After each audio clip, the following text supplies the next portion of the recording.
Hello, everyone, and welcome to the York Civil War Roundtable for February 21st, 2024. My name is Adam Bentz, and I'm the Assistant Director of the Library and Archives at the History Center. And again, we are happy to host this program, which is put on by the York Civil War Roundtable. Kathy Friel, Program Director, and Scott Mingus and Scott Rosenau, Assistant Program Directors. They always are able to find some great presenters for our Roundtable series, which has been going on for many years now. And I think we have a great and very timely presentation tonight as we are in Black History Month. Codie Eash will be presenting his talk on Frederick Douglass and Gettysburg and Gettysburg Address, and his thoughts about that. So if you don't mind, if you can bear with me for a little bit, I'd like to do some upcoming events as we usually do for these things. Um, so coming up this coming Monday, February 26th at 7 o'clock p.m., this is a Zoom only program, which we've been doing for several years now, called Bookmarked, which is basically a book group. Usually we try to focus on locally themed history books, sometimes written by local authors, sometimes on very specific York County themes. In this case, it's a little bit more broad than York County, more regional.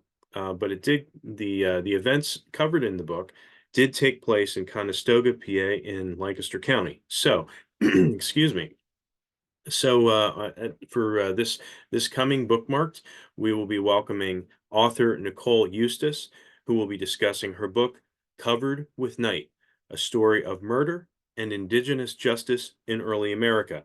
This is a Pulitzer Prize winning history book, a study of an unfortunate murder that occurred in Lancaster County in the 1720s, and discussion of what to do with the white perpetrators who attacked a Native American fur trader, and the repercussions of that, which went on for some time. So if you haven't read the book, you still can feel free to register for this event on our website. If you have read the book, then please definitely join us for that for this coming Monday. Like I said, this is a Zoom only event, and we're happy to be doing this, I think, quarterly. So a week from tonight, that's Wednesday, February 28th at 7 o'clock p.m. At the Historical Society Museum Meeting Hall, the All Vets organization will be coming back, and All Vets will be welcoming veteran Ray Brown, who served in the United States Army from 2000 to 2010. And Ray will be discussing his service in the Iraq War. On March 1st, our First Friday event from 6 till 8 p.m. at the History Center's Agricultural and Industrial Museum on Princess Street. We will be celebrating First Friday with a trivia night. It's all York County trivia from what I have heard, so please join us for that event. 2 days later, on Sunday, March 3rd at 2:30 p.m., at Historical Society Museum Meeting Hall, the South Central Pennsylvania Genealogical Society will be welcoming Lisa Wolfson, who will be discussing her work on genealogy, how to find a needle in a haystack without even looking. And then one more event before I talk about next month's roundtable. That would be on Saturday, March 9th, again at the meeting hall of the soon-to-be former Historical Society Museum. We'll be having our second Saturday program with April Thomas, and she'll be discussing The Tavern Cook, Richard Briggs' cookbook, and tavern dining in Britain and America. So that's on Saturday, March 9th, 10:30 a.m. So a month from now, 4 weeks from tonight, that is Wednesday, March 20th at 7 o'clock p.m., we will not be returning to in-person, unfortunately. And please bear with us, and we appreciate your understanding. Especially, the History Center wants to thank the members and the program directors, especially of the Roundtable. We talked to them because that week of March, we are planning to be moving from our current museum to our new museum at the steam plant on Pershing and Philadelphia Streets in York. So, given the fact that we're going to be putting in some pretty long days and early days that week, we reached out to see if we might be able to do another program on Zoom. And again, Kathy and the Scotts were gracious in working with us on this and making this possible. So we will be doing another Zoom a month from now. And then after that point, we should be resuming in-person programming at the soon-to-be former Historical Society Museum. Just a reminder for those of you who are scratching your heads and saying, what are you talking about? You're moving to the steam plant. I've never heard anything about that. We have been closed since December, actually closed to the public since December in preparation for our once in a century move.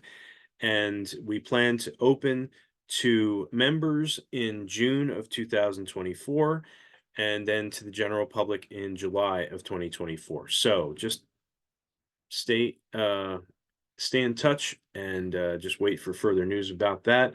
But we will be obviously hosting the roundtable starting in April, I believe. We'll be back at the History Society Museum on East Market Street for a few more months. So that being said, March 20th, 7 o'clock p.m., we'll be hosting Scott Mingus, who has been such a supporter of the Roundtable for many years, and a prolific author.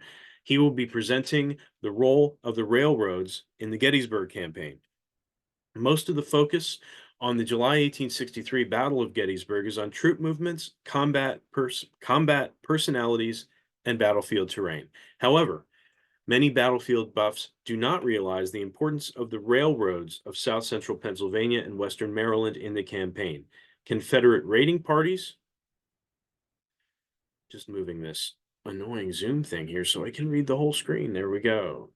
Confederate raiding parties early on destroyed vital railroad bridges on the Baltimore and Ohio, Cumberland Valley Railroad, and the Northern Central Railway, three key Union supply routes.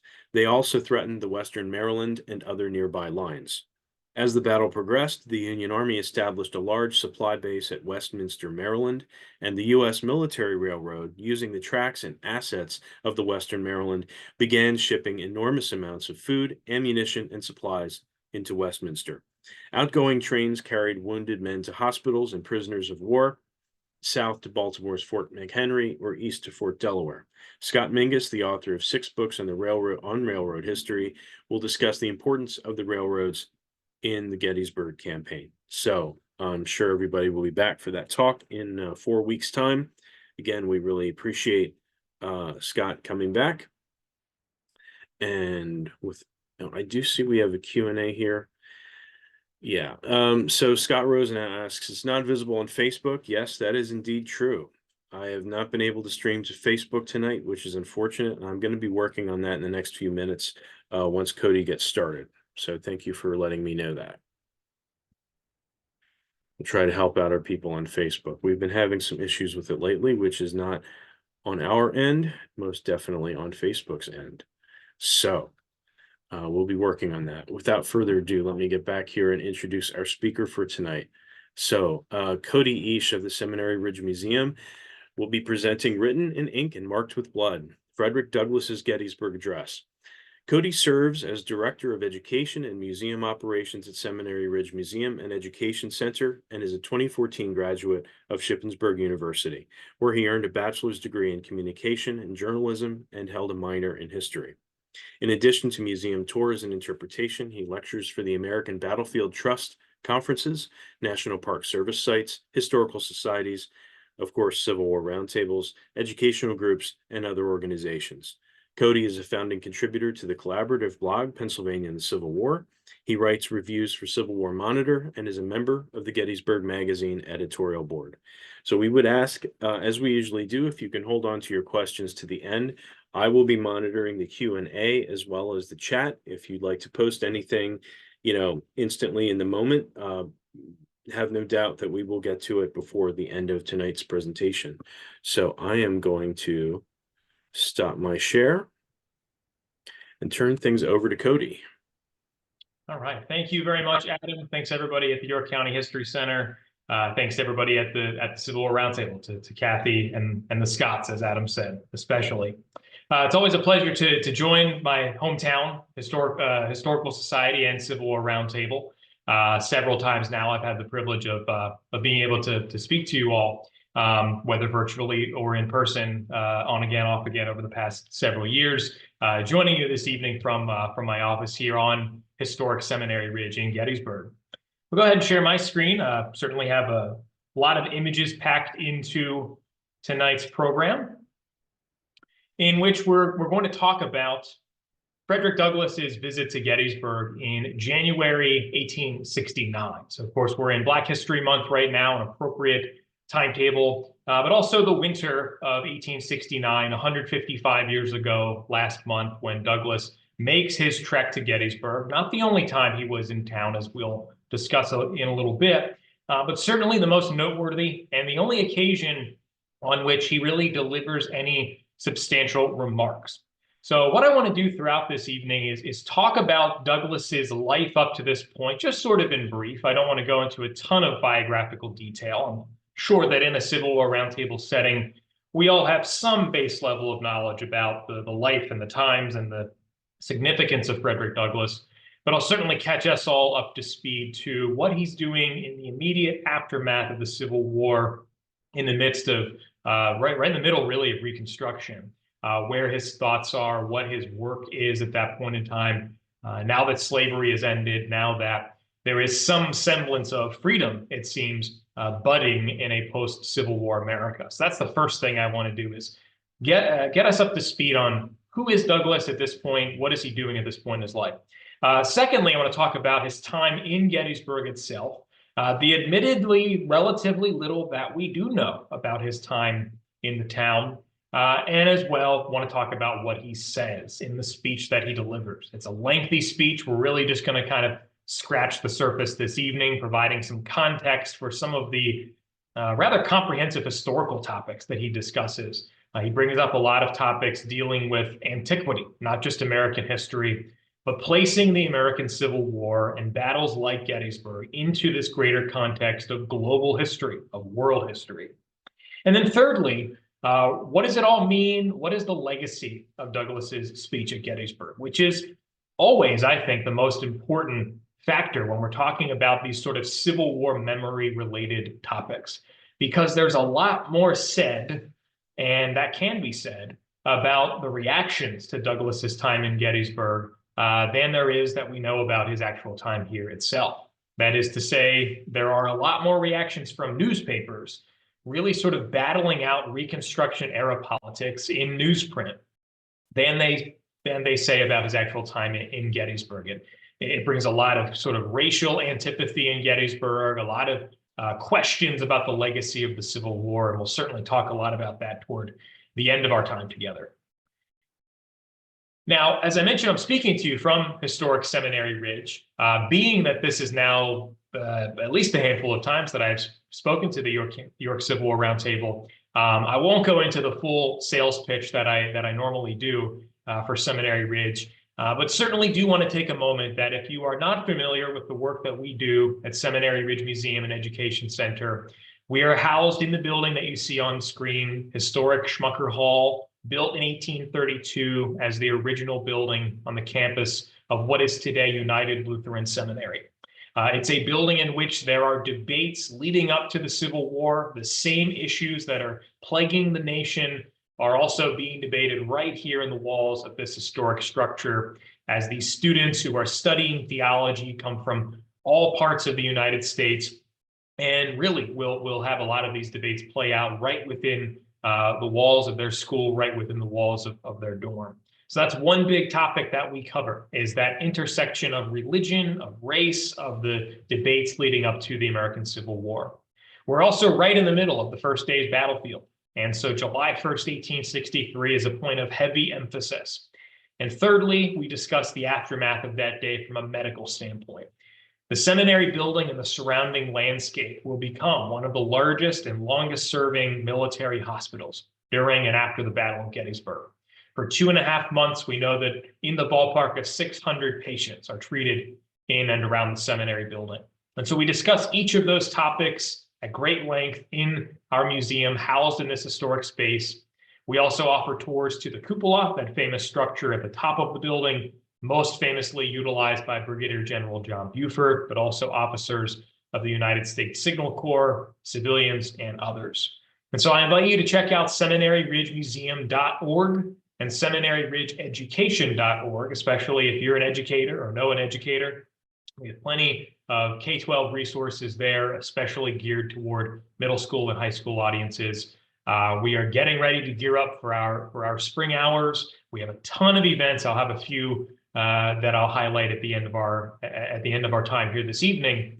But head over to seminaryridgemuseum.org if you are interested in learning more, if you haven't been over to visit us yet.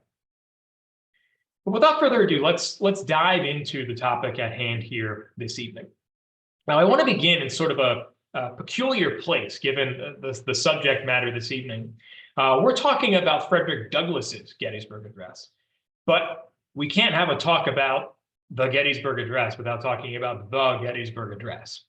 And so I want to start with this rather overlooked, not very famous painting created in 1879 by the artist Albion Harris Bicknell. Now, he mostly did landscape work. He does do some work that features figures, such as the one that you can see here. This is a painting simply called Lincoln at Gettysburg, November 19th, 1863. And of course, the setting is meant to be the dedication of Soldiers National Cemetery, which Abraham Lincoln, of course, will dedicate with the words we now know as the Gettysburg Address. Now, this painting is created in 1879, as I mentioned. The idea was that it would first be made into a colored painting, and then it would later be sold in a serial fashion as a 24-inch by 39.5-inch steel engraving, which would range from $10 for a simple print, it's about $270 today, to $30 for an artist's proof. That's about $815 today. So it was a pretty hefty piece of art. And it was described at its time by one source as the leading American engraving of an American subject by an American painter. And it will include this little pamphlet that you can see pictured toward the bottom right of the image, published by Dahl and Richards, which was a Boston art gallery. And it provided sort of a fuller explanation of the painting. Now, in part based on the fact that I'm sure most of you are probably seeing this painting for the first time right now, in addition to the fact that, as you can see, it's an extraordinarily grainy reproduction, is the best copy of this that I could find. That painting ultimately does not take hold the way that the artist and that the art firm thought that it would. It ultimately becomes sort of a flop. It's never sold in the fashion that is hoped for. There's one original version of this, as best I know, that's at a library in Massachusetts. And every once in a while, you'll see versions pop up on eBay of a smaller sort, but it never really takes hold. And I think one of the reasons why it never really takes hold is, for anybody looking at this painting, if you're familiar with the actual story of November 19th, 1863, you can start to look across this rostrum, across this stage. And with the exception of Lincoln and a couple of others, one thing that you might notice rather quickly is that most of the people who are in this painting were not actually there on November 19th, 1863. But rather, this painting is a fictional rendering of an actual event. That pamphlet would say, to explain this, the artist has availed himself of the opportunity presented by the occasion to group around the grand central figure of Abraham Lincoln some of the most prominent statesmen and soldiers of the war period. If you count them up, there are 21 people there, both of Lincoln's vice presidents, 4 of Lincoln's cabinet members, 4 wartime Union governors, 5 federal congressmen, 5 United States Army generals. And the pamphlet would describe all of those individuals in separate categories that it labeled cabinet ministers, war governors, statesmen, generals. And in the case of a single figure, quote, the race made free in the struggle. All of these people are men, all but one held some sort of political office and or served in the US military by the end of the Civil War. All but one is white. The exception to each of those, the only non-white individual, the only non-military, non-political office holding official is Frederick Douglass. And so we can see that the artist availing himself of this opportunity, as Bicknell said. He wanted to surround Lincoln with the people who really sort of emphasized, symbolized the Union war effort. And here is the man who represents, quote unquote, the race made free in the struggle, is none other than easily the most famous African-American of his time, the most eminent figure in terms of anybody on the speaking circuit, white or black, of his time, in the form of Frederick Douglass. So I always find that a really fitting place to start when we consider 10 years after Douglass was in Gettysburg. We can see that he is still being thought of in this extraordinarily high way. And he is grouped right among these eminent figures, including all these cabinet officials and elected officials and military figures from the United States Civil War effort. Now, I don't want to go into great detail in terms of Douglass's biography, but I want to get us up to speed on what Douglass is working on by the time we get to this 1869 period when he will visit Gettysburg. As I mentioned a bit ago, this is a Civil War audience, so I'm sure we're all at least generally familiar with the big picture themes of Frederick Douglass's life. Born into slavery in Maryland in February 1818, chose to celebrate his birthday on February 14th, Valentine's Day. As the story goes, he would explain that one of his earliest memories, his really only major memory of his mother, was her calling him my little Valentine, and he chooses to associate that with the time at which he was born. He escapes from slavery out of Baltimore. He had been enslaved at a few locations, but escapes out of slavery at Baltimore in September 1838 at age 20. And he will escape through South Central Pennsylvania, making his way ultimately into New York, and will go further beyond that to Massachusetts, where he'll be under the tutelage of William Lloyd Garrison. He'll write his first autobiography, Narrative of the Life of Frederick Douglass, an American Slave. He will basically self-exile because he names names and places. He is a fugitive, essentially, at that point in time. He feels that he's probably going to be a marked man, a wanted man. And so he makes his way to Europe, and he'll go on a European speaking tour. And while he's there, his formal freedom is going to be purchased by an England group of women abolitionists. Douglass will return to the United States, and he will go on to what I call in this image that you can see in front of you, a life in words, going on to edit no fewer than 4 newspapers over the next several decades, spanning the antebellum period, the Civil War period, and the Reconstruction period, writing 3 autobiographies, even writing a work of fiction in Autographs for Freedom. But will write these 2 major autobiographies before the Civil War that are picked up and utilized by the abolitionist movement. Not only Narrative of the Life of Frederick Douglass, but also My Bondage and My Freedom, each telling his story in a different way, in part, adding to that story, remembering more details, talking as not just an individual who was formerly enslaved, but using his platform as a formerly enslaved man to try to strike at the end of slavery in America. And then ultimately, in the 1880s, publishing that final autobiography, that thickest of them all, Life and Times of Frederick Douglass, highlighting the entirety of his life, including his time during the American Civil War. Through all of these writings, Douglass, in varying ways, is going to try to agitate the status quo. He's going to write in favor of emancipation, in favor of civil rights, in favor of equal protection under the law. As time goes on, he'll write increasingly about matters like immigration and women's rights. And as we'll see, he is going to have to sort of redefine himself in the aftermath of the Civil War toward those other social issues, after he thought, at least for a while, that his cause was, quote unquote, won in terms of that story of freedom for African Americans.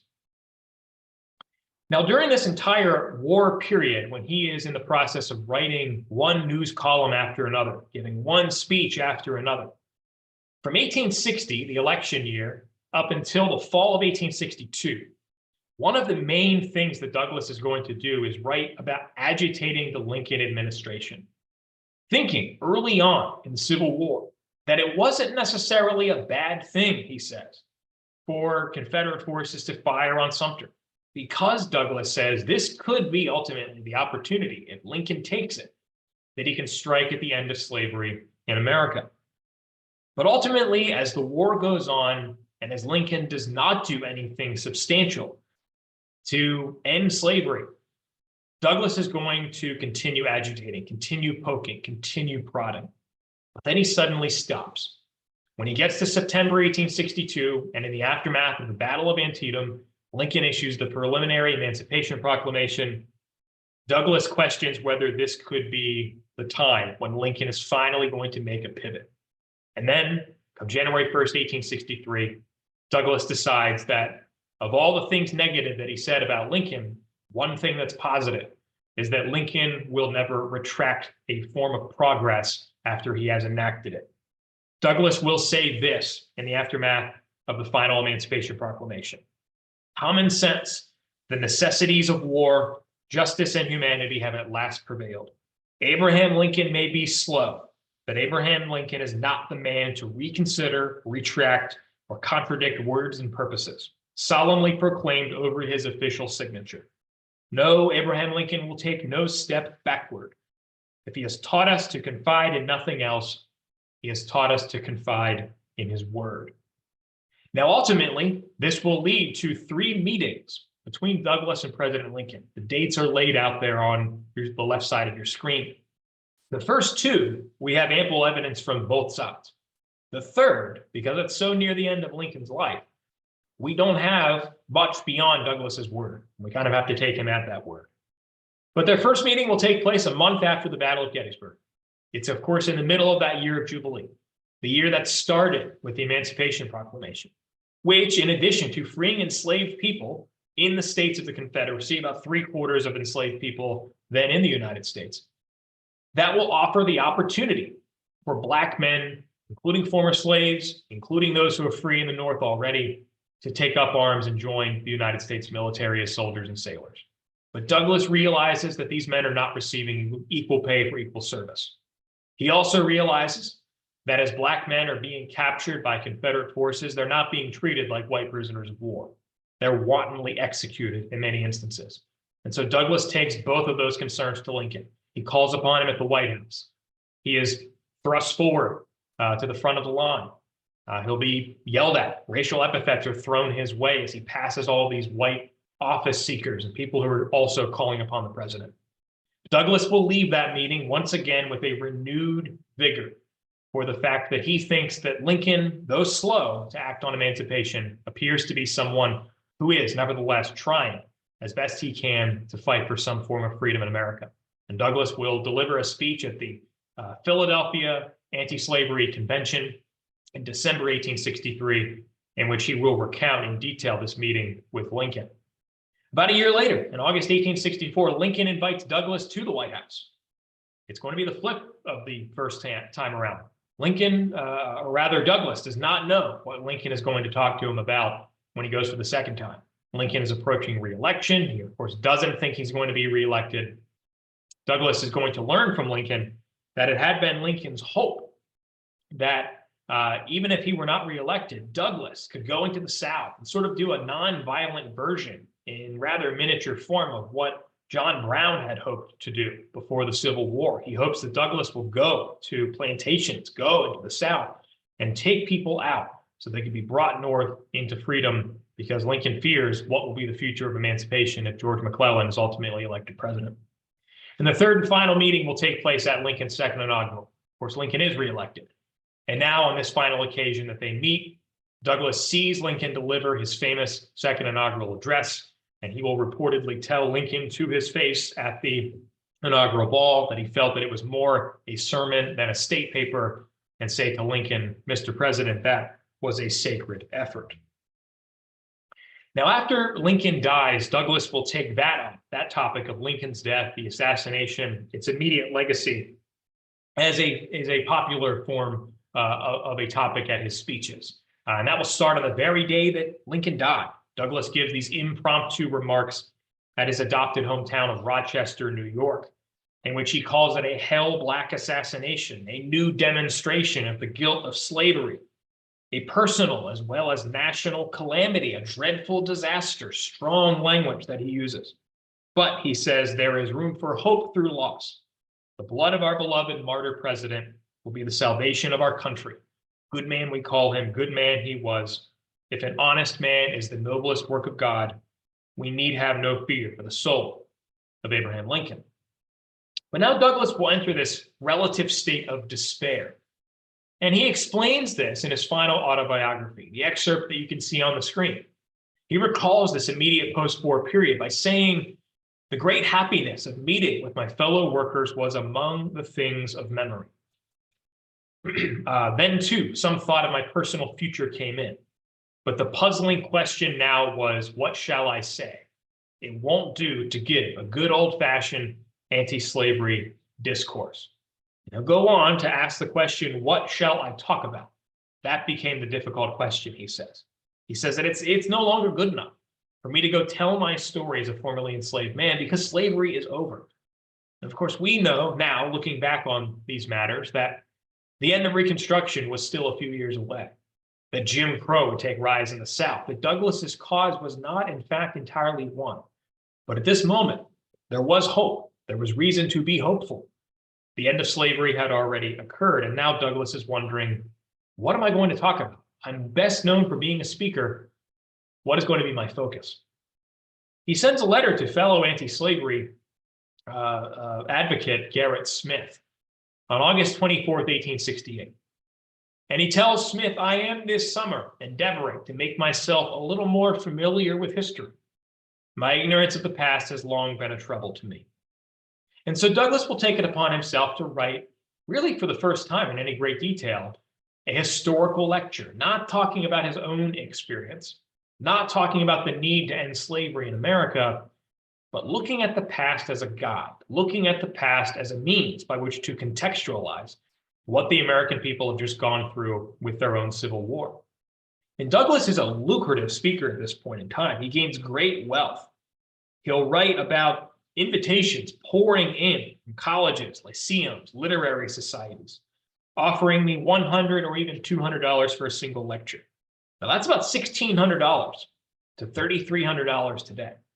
Douglas is speaking night after night after night, and we'll take a look at one of his speaking schedules as he approached Gettysburg here in a minute. He's making a lot of money. He's becoming a rather wealthy man simply by speaking. One of the things he's going to read to familiarize himself more with history that has a direct impact upon the speech he gives here in Gettysburg is John Lothrop Motley's Rise of the Dutch Republic. It's a 3-volume series, first published in 1856, by this man who had been a diplomat before the Civil War. And Motley had himself been in Russia and in Europe talking to the French, talking to the English. We always talk about with the Battle of Antietam, that there's a lot of concern over whether there will be European invention on behalf of the Confederacy. And Motley is one of the Americans who was in Europe actively dissuading English and other Europeans from coming into the Civil War on behalf of the Confederacy. This book is about the 80 Years' War, by and large, fought from 1568 to 1648. It's the pro-Protestant, pro-Dutch republic that is going to be warring against Spanish oppressors. The Spanish Empire is sort of the gist of this book, of this trio of books. And Motley, by and large, is sort of the equivalent of like a modern popular historian. Think David McCullough, Doris Kearns Goodwin, Ron Chernow, John Meacham, those sorts of historians who write these rather large books that are always on the New York Times bestseller list. This is sort of the 19th century equivalent of that. John Lothrop Motley is a widely read historian and scholar of his era. And in fact, there was reportedly a copy of this trio of books at the Gettysburg College Library, Pennsylvania College Library at that point in time. So local Gettysburg residents had access and were likely familiar with this work, at least somewhere. Now that war, as I mentioned, fought over the course of 80 years, as its name implies, will feature the figure we can see pictured at the center there. William of Orange, which was the principality in France where he ruled, also went by the name of William of Nassau, which was his surname of a family dating back to the 11th century. He became a Spanish prince at the age of 11. And sort of as he rises up through the Spanish hierarchy, he realizes there's a lot of oppression taking place. And he will silently plot how he's going to eventually move away from the Spanish Empire, switch over to supporting the Dutch, and fighting against his former family, fighting against his former home. And because he silently plots it, and because nobody picks up on it, because he's so quiet about it, he'll earn this nickname, William the Silent. And Frederick Douglass decides to write a speech called William the Silent upon learning about this story. Douglass is going to pick up that the sort of Protestant versus Catholic, Netherlands versus Spanish, tyrants as he sees them versus people fighting for liberty. He thinks that there are a lot of things that Americans can take for inspiration for their own story. He sees a lot of similarities between this war and the Revolutionary War, the War of American Independence, as well as this war and increasingly the American Civil War.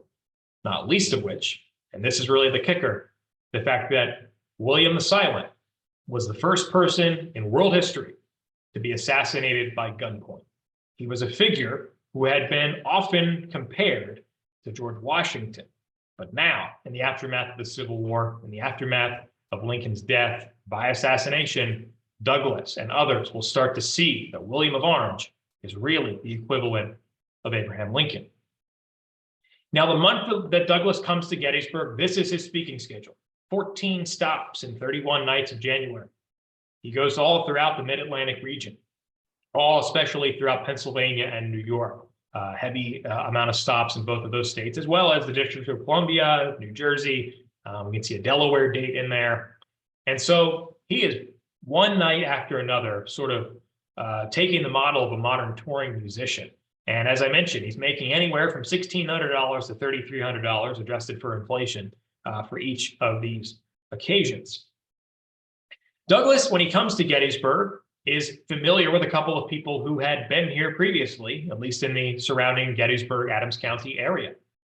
A man who had a similar sort of early life story to Douglass, James W.C. Pennington, who had escaped himself from slavery in Maryland, who escaped via the Underground Railroad to the family of the Wrights in modern-day York Springs, just north of Gettysburg.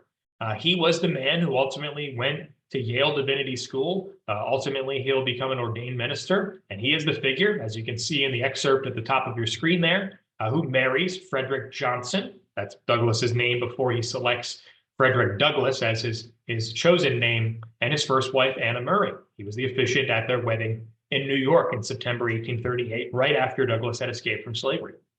And likewise, Douglass had been the figure who gave the eulogy at the funeral of none other than Daniel Alexander Payne, who was the first African-American to ever attend the Gettysburg Seminary, the institution where I'm sitting right now, a figure who was one of the first Black students at any postgraduate institution in American history. So Douglass has familiarity with the Gettysburg area, with some of the people who had been here. And Douglass had, in fact, passed through Gettysburg in 1843. He passed through what he would later call the vales and hills of Gettysburg on his way to Philadelphia. He is told to be careful as he passes along the Mason-Dixon line because of fear that he might be taken into slavery. Now, in 1869, when Douglass comes to Gettysburg, we're at an interesting point in terms of Gettysburg memory. We are nationally in the middle of Reconstruction. We are nationally in the middle of this moment when it appears that former Confederates, former rebels are going to likely be punished, at least those who were leading the rebellion. It looks like they'll be punished. There is the United States Army occupying the former Confederate states.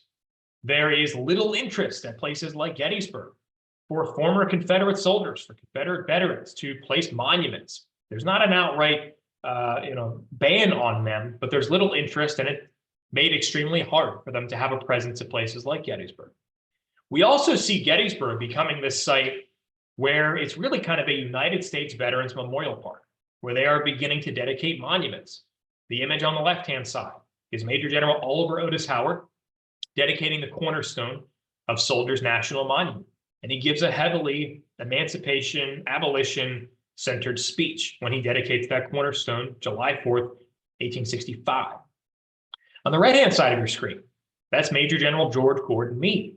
He's dedicating the full Soldiers National Monument once it was completed, July 1st, 1869, a few months after Douglass was in Gettysburg. His speech is going to sort of open the door for an increasing Confederate presence, Confederate interpretation of the Gettysburg battlefield, where he wonders whether, much like the Union dead, the United States Army dead were buried in the National Cemetery, all in one collective spot. He says that I think we might be able to take the Confederate dead out of the battlefield. They're still buried largely where they fell, and we should put them into one consolidated place. He specifically says, I don't ask that a monument be erected over them.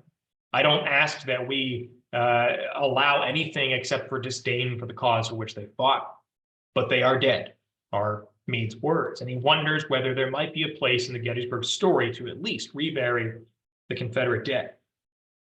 Gettysburg at this time, in addition to this budding Confederate memory, Civil War memory, early memory of the Battle of Gettysburg and rebellion and all the things that went along with it, there's a warring press. There's the Star and Sentinel, which office was right next to the famous David Wills house, right on the square, the center of Gettysburg. And its editor was Robert Harper. Harper House, it's where William Seward stayed when he came to Gettysburg for the dedication of the cemetery in 1863, when he was along with Lincoln. This is a progressive paper. It's a Republican Party-backed paper. It was an abolitionist paper, or at least an anti-slavery paper, not quite an abolitionist paper, but certainly was a pro-Lincoln anti-slavery newspaper during the Civil War, and it's largely a pro-civil rights paper in the aftermath of the conflict as well. And it does appear as though it is going to be that paper's David Bueller. I believe I just said Robert Harper. Harper edited the paper during the Civil War. We now David Bueller is the man who is pictured at the bottom left-hand side of your screen. And it appears that David Bueller is likely the man who invites Frederick Douglass to speak in Gettysburg in January 1869. But it's not going to be without controversy. It's not going to be without debating with the man pictured on the right side of your screen. That is Henry Stall. He's an extraordinarily conservative figure for his day. And I'll say this as a caveat, by our standards or by 19th century standards, Henry Stall's writings were outwardly white supremacist. He will repeatedly use terms like the N-word in his writings. He will repeatedly rail against any form of civil rights, even the most basic forms of it. He will repeatedly rail against the idea of Black children walking in Gettysburg's Decoration Day parades, Memorial Day parades, as we would call them today. And he is outwardly going to oppose Frederick Douglass visiting Gettysburg or speaking here. He is going to represent everything opposite to what the Star and Sentinel represents alongside its editor, David Bueller. And so here we can see Bueller is announcing Douglass is going to be in Gettysburg. He publishes a couple of these advertisements. On the left-hand side, we can see that the Star and Sentinel learns that the arrangements are being made to secure Fred Douglass to lecture at Agricultural Hall. And we'll talk about that building in a moment. Goes on to say he's regarded as one of the most eloquent speakers of the day. Goes on to say that the likes of James Brooks is going to call Douglass inferior, and that Thaddeus Stevens on the floor of Congress is going to stand up for Douglass. We can see on the right-hand side, once again, another advertisement announcing that the lecture of this distinguished color order is a fixed fact. It also mentions that it's their understanding. There's a report that folks from Hanover are going to make a journey over to Gettysburg. Talks about it being a nominal sum of 50 cents. If we adjust for inflation, that's about $10, $12 or so. So it's basically the price of a modern movie ticket to come see Frederick Douglass speak, and he's going to speak for about 2.5 hours. It's a form of entertainment, it's a form of enlightenment, it's a form of education for a lot of these people. And for good measure, Bueller makes one final plug with that small advertisement you can see at the bottom right. Don't forget Douglass's lecture next Monday night. Now, Frederick Douglass will arrive in Gettysburg on January 25th, 1869. He is going to go to the 3 locations that you can see highlighted in that kind of black square. This is an 1888 map, so this map is a little bit after, but it's a great bird's eye view of Gettysburg. Basically, we're kind of hovering above Seminary Ridge is the perspective, looking from the northwest toward the southeast.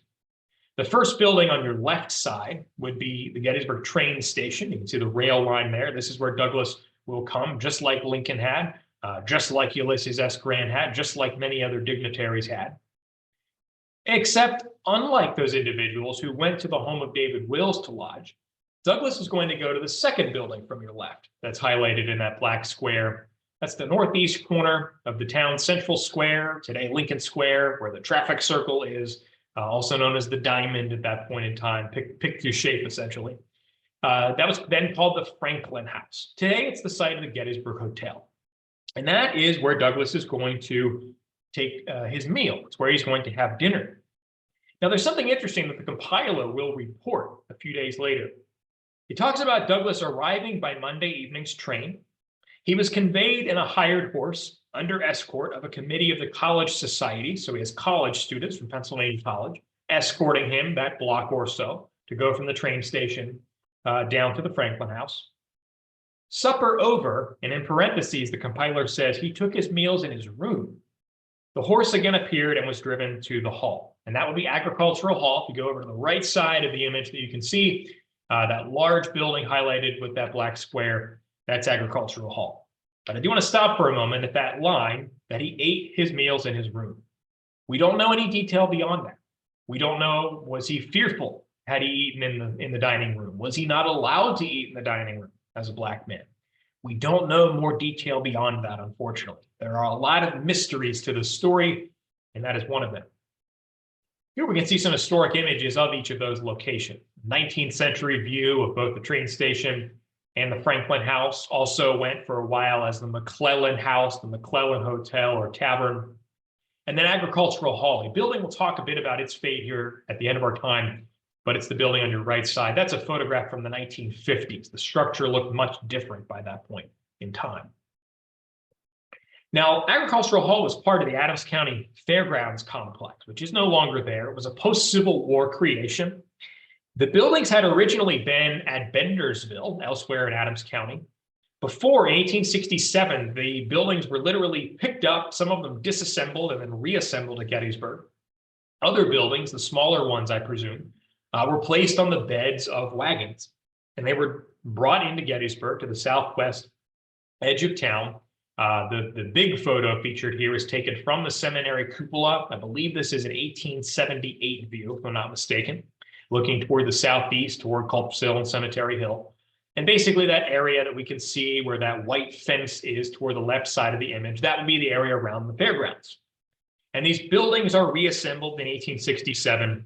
And the main building, erected in 1868, is one that we can see featured with its chimney in a couple of those inset photos there, is the main hall called Agricultural Hall, which measured 80 feet long by 40 feet wide by 16 feet high. And it will be really kind of a main theatrical entertainment facility from 1867 up to 1886. Douglas was given a full house, says the compiler, at 50 cents a head. And David Bueller is going to introduce Douglas to his audience in terms not of praise merely, but adulation, says the compiler. The compiler would talk about the audience embracing a few black members who sat in the midst of the white folks. So it is an integrated audience at Agricultural Hall for Mr. Douglas. I'm not going to go into a lot of detail about what Douglas said at Gettysburg, partly because of the length of this speech, partly because, unfortunately, we don't know which exact text he used. There are several surviving versions of this speech, William the Silent. I've chosen to sort of use a hybrid of two. One is a full version that he delivered pretty much right before this. So it's the end of 1868 in Cleveland. And so I would assume it's probably quite like what he delivered at Gettysburg because it's literally like a month before. And the other version is the longest version of the speech, which is preserved by Library of Congress. And you can find that readily. If you go to loc.gov and you type in William the Silent, Frederick Douglass, it's like a 30-page speech. You'll find a typewritten copy. But he'll open in part with the excerpt that you can see on the screen. Douglas says, "Deplore it as we must. War, stern and terrible war, seems to be the inexorable condition exacted for every considerable addition made to the liberties of mankind. The world moves, but it moves only by fighting every inch of its disputed way. Liberty is valued not merely for what it is, but for what it costs." And so from the get-go, Douglas is talking about the concept of war. He's saying it's a terrible thing, but unfortunately, hate it as we must, looking back through history, Every addition to liberty has come because of bloodshed. And he would move on to his central thesis along those lines. There are a couple different versions of this, but both of them are equally impactful. In one version of the speech, the line over which oppression may not go, it may be marked with ink, but it must be marked with blood. In another version of this, of the speech, that line says the liberties of mankind may be written in ink, but they will gain but little respect until they are also written in blood. Meaning, in both cases, declarations and proclamations and amendments are important. They are, after all, what becomes the official edict. But, says Douglas, all of those documents that are written in ink came as the result of somebody's blood. The Declaration of Independence is meaningless without the Revolutionary War. The Emancipation Proclamation is not possible without the deaths of United States soldiers in the midst of this great abolition war, as Douglas is prone to call the Civil War. He also oftentimes calls it the Slaveholders' Rebellion, a popular title among abolitionists. Now, up to this point, his audience likely thought that Douglas was talking exclusively about the Civil War. Unfortunately, not having the exact text of the speech that he gave in Gettysburg and having to rely on texts from other versions of the speech, we don't see whether he specifically names Gettysburg, whether he names Lincoln's Gettysburg Address and the battle that happened here. I think it would be an obvious guess, an obvious, careful estimation to say that Douglas must have spoken about the battle and the address at Gettysburg. But his audience likely assumed, being a Gettysburg audience, being a post-Civil War audience, that he was solely talking about the battle that had taken place on their doorsteps. But he goes on to talk about what he refers to as the Great Wars of Nations. He says the 80 Years' War was a precursor to American liberty, saying in part, the American people have special reasons for often referring to this war and contemplating it with peculiar interest. For we are in larger measure than any other nation on the globe the fortunate heirs and possessors of its beneficent results. And history finds it quite easy to trace a clear and logical connection between the war of the Dutch for civil and religious liberty and that other great war, ours, the American War for Independence and the right of self-government. And so now he's telling his audience, I'm talking up to this point about war in general, but there are a couple of wars specifically that we need to talk about. And the main war is the Dutch War of Independence. It's the 80 Years' War. It's a war, of course, at that point in time that would have been closer to the audience in 1869 than it is today. It's a war that if you would go ask 10 people on the street, I would venture that maybe 1 in 10 had any idea of who the belligerent nations were in the 80 Years' War. But he seems to be treating this, does Douglas, like his audience is at least familiar with the general concepts about which he is speaking. And now he is directly tying it to the American Revolution. He will then talk about how the Dutch War of Independence is also like our Civil War. And he cites some specific examples. He talks about there being lack of a specific policy. He says that the Dutch are fighting for religious freedom, but they cover that initially by talking only about national independence. And he says that's much like in the United States, where the war ultimately is about the emancipation of enslaved people and the abolition of slavery as an institution, but it's initially covered by only talking about preserving the Union as it was. He talks about there being a lack of unity within these supposedly agreeing factions. He says as there were Tories during the Revolution and Copperheads during our late war, so there were persons answering this description at that time in the Netherlands.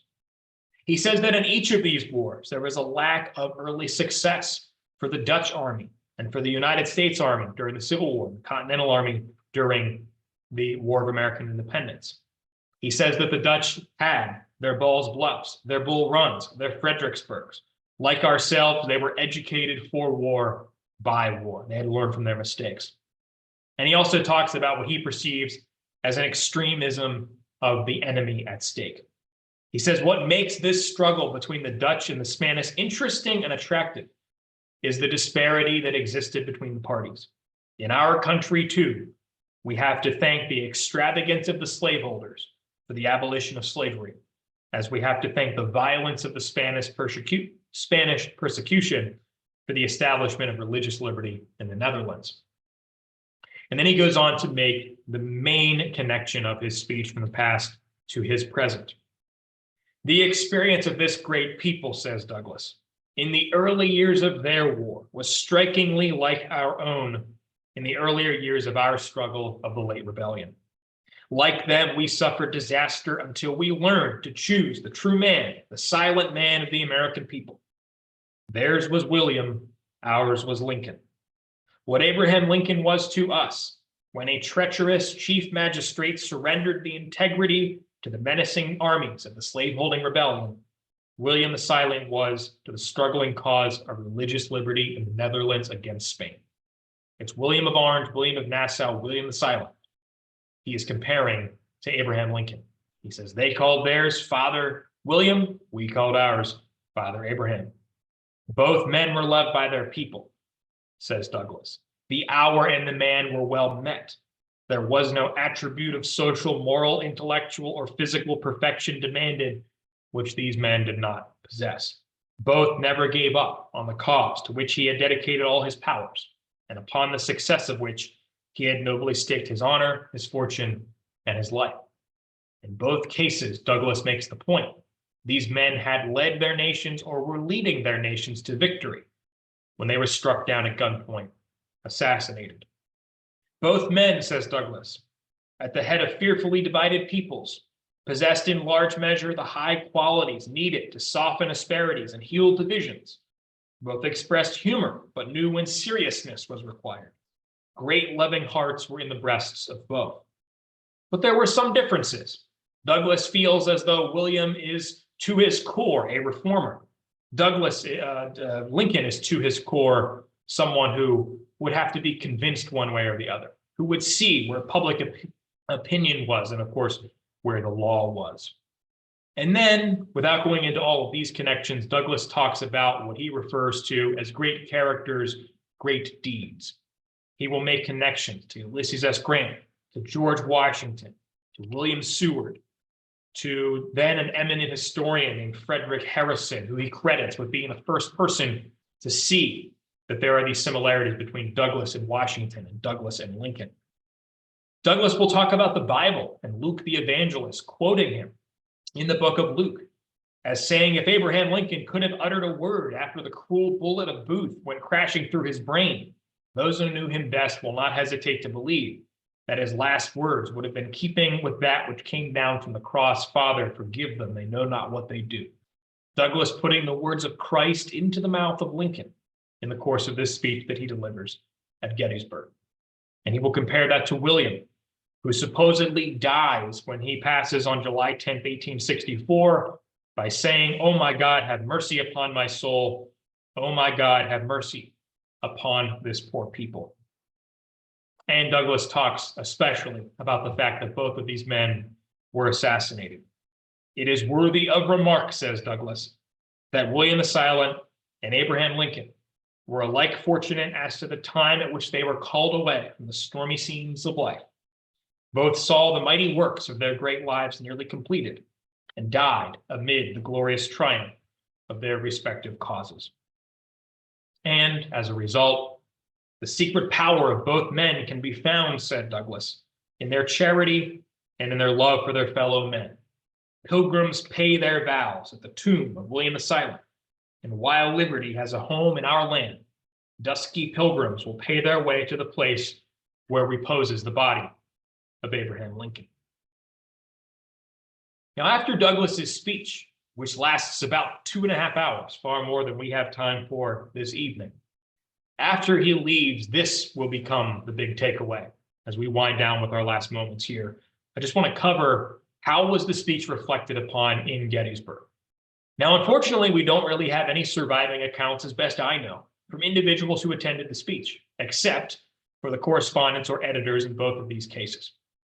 So on the left side of your screen, you can see the account that is left behind for us by David Bueller, by the Star and Sentinel, by that progressive paper that invited Douglas, saying, we think we do no injustice to the distinguished speakers who have preceded him, in saying that Mr. Douglas's effort was the lecture of the season. That he is a man of brains and great force of character cannot be questioned. No man without brains, white or black, could maintain the position held by Mr. Douglas among the distinguished platform talkers of the day. It would go on to say, Douglas shrewdly availed himself to introduce occasional sharp and telling thrusts and men in parties, which brought down the house. A kind of modern phrase there, I would say, being used in the 19th century. It's interesting to see. Douglas brought down the house as the Star and Sentinel.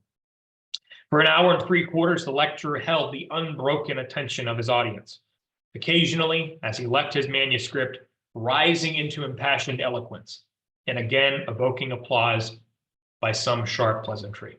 Nothing but positive remarks from the Star and Sentinel.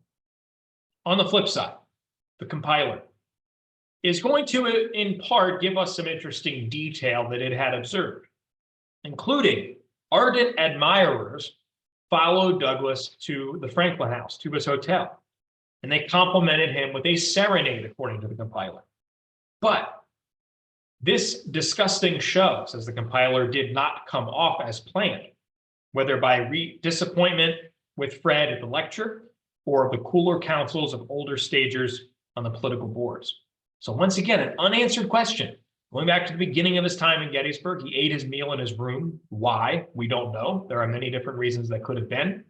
And now there was apparently a plan to have this large gathering for Douglas outside of the Franklin House, and it simply doesn't happen. Why? Again, we don't know. Were there threats against him? Was he fearful for his well-being? Did he run out of time? We're not exactly sure. But the compiler would then go on talking about all the reasons why it hated not only Douglas's speech, but the idea of Douglas being in Gettysburg at all. This is some rough language here, I will admit, but I'll quote from it in part.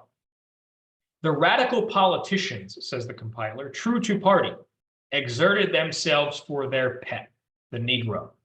The advantage possessed by the African in these Negro-worshipping days is frequently made apparent, but nowhere has it been more strikingly done than in this town during the last days, as men are forced to listen to the ebony idol.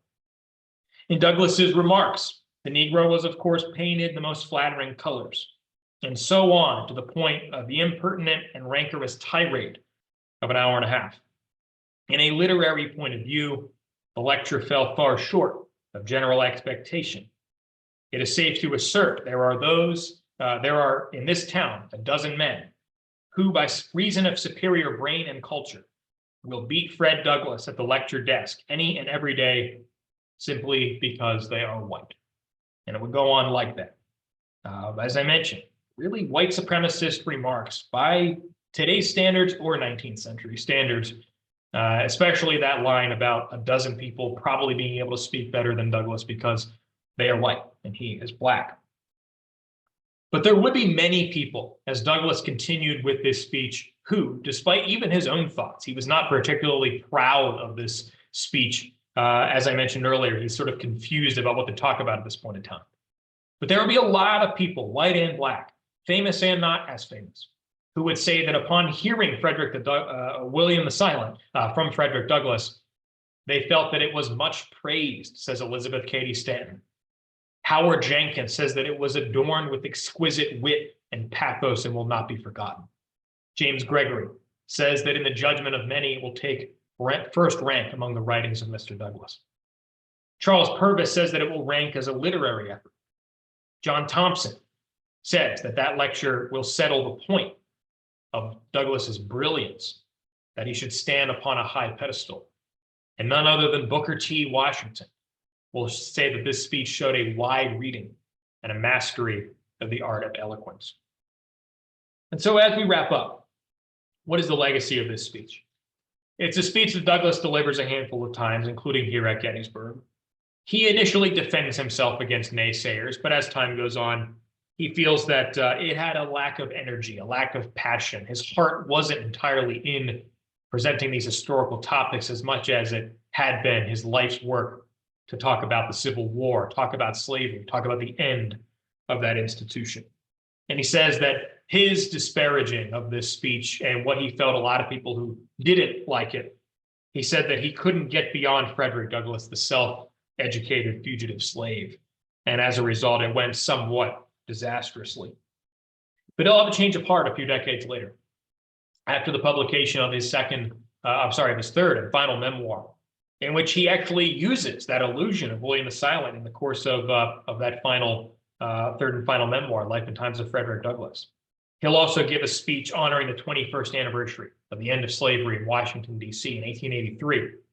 He's going to say, could William the Silent have foreseen the misery and ruin he would bring upon his country by taking up his sword against the Spanish Inquisition, he might have thought the sacrifice too hard. Could Lincoln have foreseen the immense cost and terrible hardship, the awful waste of blood and treasure, he may have felt the same. We neither know the evil nor the good which may be in store for us. He uses these two men with this important life example. When Douglass died yesterday, February 20th in 1895, yesterday was the anniversary of it, both the compiler and the Star and Sentinel, ironically, the compiler having a longer obituary, but both will provide obituaries for Douglass, holding him up as a prominent figure, and in the case of the Star and Sentinel, making mention that 15 years ago, it says, about 15 years ago, he had this speech on William the Silent. In reality, it was much longer than that. It was would have been 26 years earlier, but time flies, of course, we know that well today. The final point that I will make is Agricultural Hall. If you want to come to Gettysburg and see where Douglass spoke, the building is no longer there, but there are signs, literally and figuratively. If you go to the intersection of High Street and Franklin Street, where High Street Brews, the beer distributor, is located today, there's an M&T Bank at that intersection. And Caddy Corner to High Street Brews, and directly across from M&T Bank, there is this marker on a stone, simply says Agricultural Hall. And in the final paragraph, you can see one of the most significant events took place in the hall, January 25th, 1869, when the renowned African-American orator, Frederick Douglass, spoke to a large and appreciative audience. The final word that I will give is to Douglass himself. He will effectively end his Gettysburg Address, the texts of it that we have, by saying this: to say the world moves is easy since Galileo, to cross the ocean is easy since Columbus. It is easy to walk in the night when the moon and stars are bright in the sky. It is easy to dwell amid fruitful fields when the pioneer has removed the noxious weeds and poisonous vapors. It is easy to speak of British liberty since Magna Carta. It is easy to be a Catholic in Rome and an abolitionist in a land where slavery lies dead. And so it is easy to preach freedom of thought and speech since William the Silent and Abraham Lincoln. And what I will add to that as a parting word is that's how Douglass ended his Gettysburg Address, by saying it is easy to think of these things because of these people, because of these preceding events. And I think the more we study Douglass, the more we can see that it is easy to fondly explore the power of memory and to believe in the language of liberty since Frederick Douglass. I thank you all for your attention this evening, and I'll be happy to take any questions that you might have. Great. Thank you so much, Cody. We really appreciate your time tonight, and all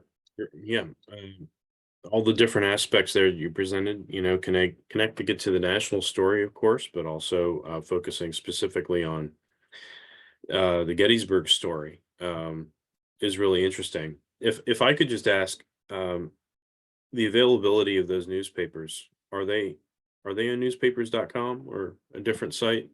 Sure. Yeah, good question. So the two Gettysburg papers from that era, the best place to find them, and they're totally free, is if you search for the Google Newspaper Archive. So if you just search like Google News Archive for viewers, sometimes that'll take you just to like modern news stories from Google. But if you do Google Newspaper Archive, you can find they're going to be labeled under simply compiler, and then the other one will be Adam Sentinel with a C. That's how it was originally spelled, but by this period it was spelled with an S.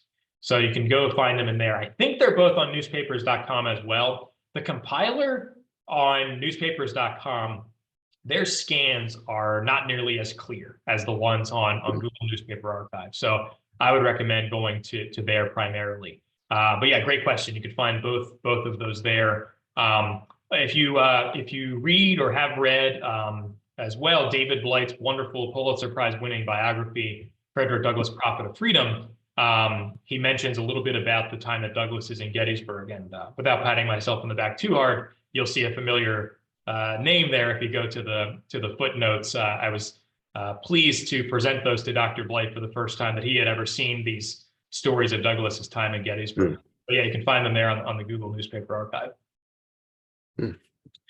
Fantastic, thank you. All right, so if anyone has any questions, please feel free to put them in the Q&A, or if you have access to the chat. I heard that maybe chat is disabled for our participants, not participants, attendees.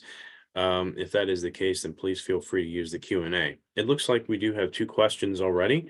The first question is from Robert, and he asked, did Douglass always travel in a segregated train during his railroad trips, such as his arrival in Gettysburg? Was this true also during his European trips? What countries did he speak in besides England? That's a great question about segregated trains. I don't have a good answer to that, but that's a good thing for me to take a look at. If I have noticed that before, I have forgotten what the answer to that is. But that's a really interesting question. The thing that I'll say as a side note to that is, we do know that there are many points during Douglass's travels that there are threats upon his life, especially in the antebellum period. He's actually beaten by a mob at one point. It sort of makes I believe, his left hand not usable for a time. And I think that for the rest of his life, he'll complain of pain and issues with that hand. I think I first picked that up from William McFeely's biography of Douglass. He talks a lot about that. So that idea, in part, of Douglass wanting to be sort of separate or eating separately, things like that, as much as there might be sort of a segregation aspect to it, there is also possibly this aspect that there is precedent for Douglass to be fearful of his life. But yeah, in terms of segregated trains, great question. I'll certainly take a look at that. As far as other countries he spoke in Europe, in addition to England, he takes a tour through Scotland, through Ireland. I think at the very least, he's in each of those. Beyond that, I don't immediately know, but he's there for a while in that antebellum period until he feels it's safe enough to come back to the United States. And then, of course, in the post-war years, he's also the U.S. minister to Haiti, goes on sort of this miniature world tour. So he becomes not just a nationally known figure, but internationally as well. Great. Okay.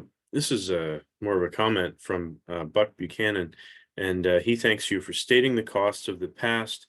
In today's value, it adds a lot to the story. I completely agree with that.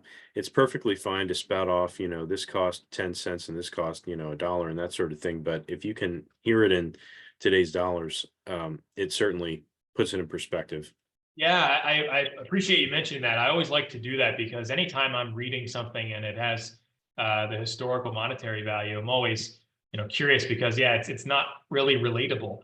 Where I would recommend, if anybody's interested in the easiest way to do that calculation, there's an economist named Alan Eliason, and if you go to Alan Eliason's currency calculator, you can put in any year, and it has, as far as I know, as up to date as possible, the adjustment in U.S. dollars for inflation. So anytime I see a historic monetary value, I plug it into there with the year. Sometimes if you have larger monetary values, it doesn't quite figure it out. So if you just do, what was $1 in 1869, you can do the math yourself by multiplying. But yeah, the Alan Eliason currency calculator, highly recommend it. I think there are a few other ones. I know I used one that was it's still active. There's a website called westegg.com that I used way back when I was doing my master's and my dissertation. But I believe that I think there's the Consumer Price Index website might have one now. I just discovered that a few months ago. But there are a few different ones that are out there, fortunately. It was a lot harder, anyway, 15 years ago or so when I was doing my work in grad school. It was a little tough finding one, but again, I mean, we complained about that, but once upon a time, you couldn't just sit in your room and type these numbers in. You had to get out a calculator or get out a book and try to do the calculations yourself. So it's really fantastic. So another question from Robert. Do we know if he ever visited the Gettysburg Cemetery? Unfortunately, I don't know. Yeah, that's one of the big questions I have is whether he visited the cemetery, if he went to visit, the then in progress Soldiers National Monument to, stand near where Lincoln stood. Did he take a battlefield tour? I have all these questions. And as far as I know, he spends at least that one night and then leaves the following morning. So he must have had some, at least little amount of time. Of course, it gets dark pretty early in January, so he wouldn't have had a whole lot of time that evening that he arrived. But yeah, I have all these questions, and I don't know if we'll ever have an answer, unfortunately. Um, with Douglas's papers, there's a house fire at his home in Rochester in 1870. And of course, this is right on the cusp of that. So 1869 is when he's in Gettysburg. So anything that he had written in relation to his time in Gettysburg is probably gone, including probably the manuscript of this speech. The reason why we have any manuscripts, at least in part, is due to Library of Congress digitization, but also the newspaper record that is available. But yeah, unanswered questions about what else he did in Gettysburg. But I would love to know, and I'm always every few months I take another look on newspapers.com at least to see, hey, has anything else been digitized? Has anybody else found anything in relation to this through keyword search? So there's a comment here from Bill Landis, who's one of our most consistent attendees on Zoom. And he just says that the Seminary Ridge Museum is where I begin every visit to Gettysburg, and I promote it to everyone. So appreciate that. It's always great to hear.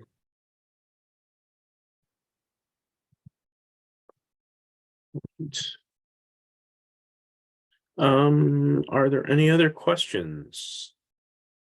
I will just note, in case anybody is thinking of a question or typing one, as you're doing so, that on the screen there you can see other ways to learn about Seminary Ridge Museum. We do have our membership available. All of its benefits can be found at seminaryridgemuseum.org. Our next two events coming up of note are our annual symposium, which for the third consecutive year, we're co-presenting with Battle of Gettysburg podcast. We have 6 speakers, including myself and our executive director, Pete Mealy, as well as 4 guests. That'll be this Saturday. In-person registration is sold out, but there are still online tickets, virtual tickets available. And then we have a series of programs called Fridays on the Ridge. Our next big one involving an outdoor, or not outdoor, but outside guest speaker is Carol Adrian, who is the author of a wonderful new book on Civil War medicine called Healing a Divided Nation. Tickets are available for that as well if you go to seminaryridgemuseum.org/events. That'll be on the evening of Friday, March 8th. So a couple of events as well as others that you can find on the events page on our website. Okay, awesome. Great question here from Scott Rosenau. Many people's opinions of Lincoln changed after his death. And I think we can say that about lots of people. Politicians always have, millions of enemies until they die, and then suddenly, everyone loves them. It's a little more complicated for Lincoln, of course. But was this the case with Frederick Douglass? Did his opinion of Lincoln change after his assassination? Yes and no, Scott. So it's a little bit of both. In that Douglass is sort of all over the place, even while Lincoln is still alive. We talked a little bit about that. It's sort of an evolution from feeling Lincoln is probably the right man for the time, given the options in 1860, but also recognizing that he was working too slowly for Douglas's taste. But then that sort of moves toward when Lincoln does make the move toward emancipation. Douglass says, okay, he finally got there. We should be proud of that. We should compliment him. We should thank him for that. When Lincoln dies, then Douglass is one of those figures who certainly sort of elevates Lincoln to borderline sainthood right off the bat. The day that Lincoln dies, within hours, I provided a small excerpt of the speech that he gives. It's a remarkable one where he gives these impromptu off-the-cuff remarks. He's simply sitting at the back of the church where people are gathered, and they say, would you come up and say something? And he goes on to say, if an honest man is the noblest work of God, we need have no fear for the soul of Abraham Lincoln. And he would repeatedly have that refrain that if nothing else, even if we are opposed to the slowness of Lincoln, he's honest. When he told us he was going to move forward with emancipation, he never took back his word. Douglas says that not just as an outsider looking in, but as someone who met with the president on multiple occasions, including literally weeks before his death. But if we look at a speech like April 14th, 1876, Lincoln's or Douglas's speech at the dedication of the first national monument to Lincoln, the Freedmen's Memorial at Lincoln Park, a few blocks from the U.S. Capitol. It's David Blight has pointed this out, that it is the last time until Barack Obama's first inauguration as president, this was the last time that a Black speaker had an audience that included the sitting president, members of both houses of Congress, and the entirety of the U.S. Supreme Court. And so it was a nationally significant occasion for Douglas and the country. And on that occasion, for this wonderful memorial that is being dedicated to Lincoln, Douglas goes on to say things along the lines of, for my white fellow countrymen, you were the children of Abraham Lincoln. We, as African Americans, were merely his stepchildren. He was predominantly the white man's president, is a line that Douglas uses. But ultimately, he brings it full circle. And he says, but he saved for you a country, but he gave us the opportunity at liberty. And I'm paraphrasing, but that's the general point of it. It's a wonderful speech. You can readily find it if you just type Frederick Douglass, April 14th, 1876. I'm sure you'll find it with relative ease. Those are just a couple of examples, but Douglas would go back and forth again on how did he feel Lincoln should be treated in the public eye and in Civil War memory. And it's notable in each of those instances to say, yeah, on the one hand, maybe Douglas is a little bit of a flip-flopper on the matter. On the other hand, when we think about, during the course of the Civil War, at first, it's sort of this pessimistic view of Lincoln as the war isn't going toward the United States' favor. And then more of a favorable view of Lincoln when he takes the policy of emancipation, and especially when the war is won. And then, of course, it's really easy to speak favorably of someone immediately after their death. And it's rather easy for Douglas to speak favorably of Lincoln during Reconstruction, because the promise of liberty, the promise of the future of freedom, some semblance of equality, all of that is still intact during Reconstruction. But as soon as it's over, as we get to that 1876, 1877 period, when all of that liberty that was seemingly started by Lincoln and the Civil War is starting to be stripped away, now Douglas takes on more of a cynical view of these white wartime leaders like Lincoln. And it's a long answer to the question, but it's a complicated matter. I've long considered doing a talk or a paper looking at all of that, looking at how did Douglas's views change on Lincoln overall. This speech he gives at Gettysburg is certainly one way that he contextualized Lincoln's memory, but it's an unending topic for Douglas. He will repeatedly talk about Lincoln over and over and over again. He quotes directly from the Gettysburg Address in at least 9 major speeches that he gives. So Lincoln is a central figure as Douglas's life goes on. Thank you so much. I don't see any, let me double check on Facebook just to see if we have any. We're having trouble with Facebook earlier this evening, as I mentioned, but fortunately I was able to figure out a workaround. We need to look into this problem before our next live streamed event to figure out what's going on that we can't share directly from our History Center page. However, at this point, let me see if I can go to the original talk. I'm just going to double check. It does not look like we have any questions on Facebook. So thank you everyone who was able to attend tonight, and especially thank you to Codie. We appreciate this.